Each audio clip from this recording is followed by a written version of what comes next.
усетих облегчение, защото по-рано аз дори като лежах усещах болка, а сега тази болка в крака ми я нямаше. Имаше ги, нали, тези след оперативни болки, но тази болка, силната, която беше, я нямаше вече. И на следващия ден, когато се стабилизирах, защото беше много тежка операцията, специално първата, бях с... даже крака ми се беше скъсил с 1-2 сантиметра. Беше доста тежко за докторите, но се възстанових. На втория ден аз вече можех да ходя без патерици, което за мен беше не надежда, а чудо.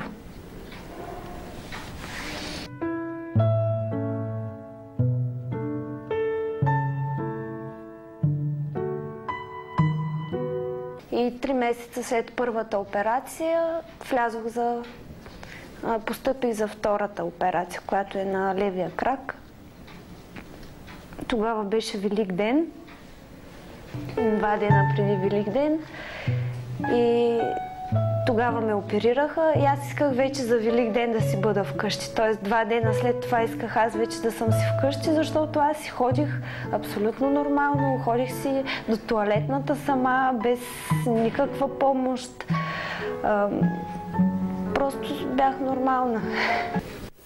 Тони Божилова сега е при нас. Тя е автор на това издание, на третото издание на рубриката ни Пациент номер 1 с Вики. Тони ще ни разкаже малко повече първо за това запознанство с Вики.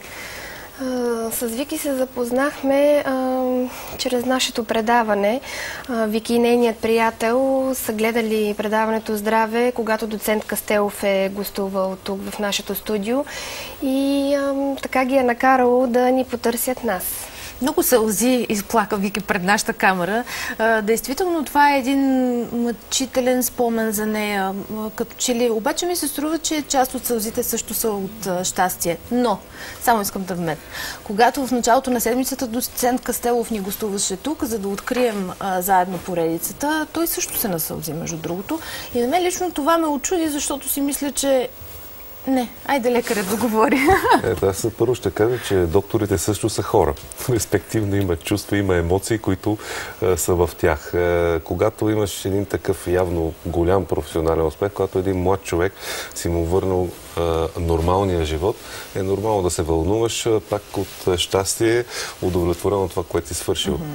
Още повече, като разбирам от Тони нещо, което аз не знаех, че на практика и нашето предаване е помогнало за решението на проблема на тази млада жена. Точно така. Аз ви предлагам сега да видим и последния епизод от изповедта на Вики. Това са моментите, които така най-щастливите и моменти. И затрогват, да. Които се трогват. Нека да видим видеото.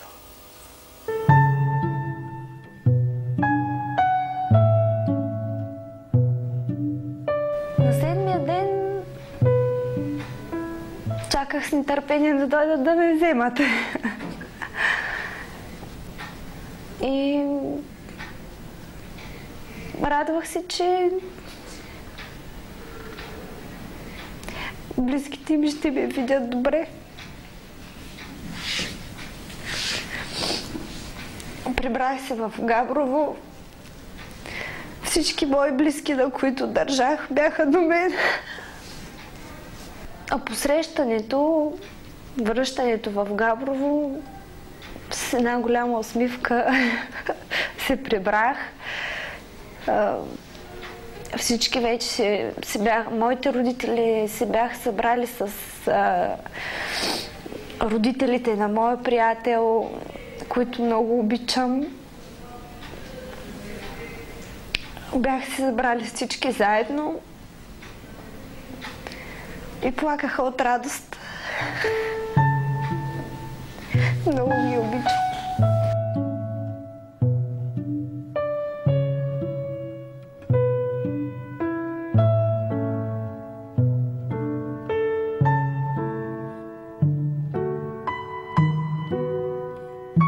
Ами аз съм си същата Вики, както преди, само че по-щастлива. От Щастлива съм от това, че мога да правя всичко, което се поискам, без да се ограничавам, без да се съобразявам с моите крака. Без да се съобразявам с това, че ще ми заболят краката.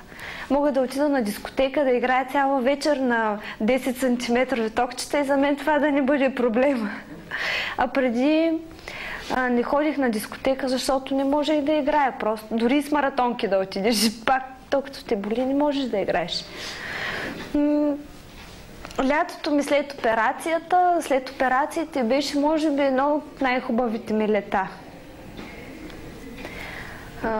Наваксах си за тези 4 години, когато ме боляха краката, си наваксах максимално.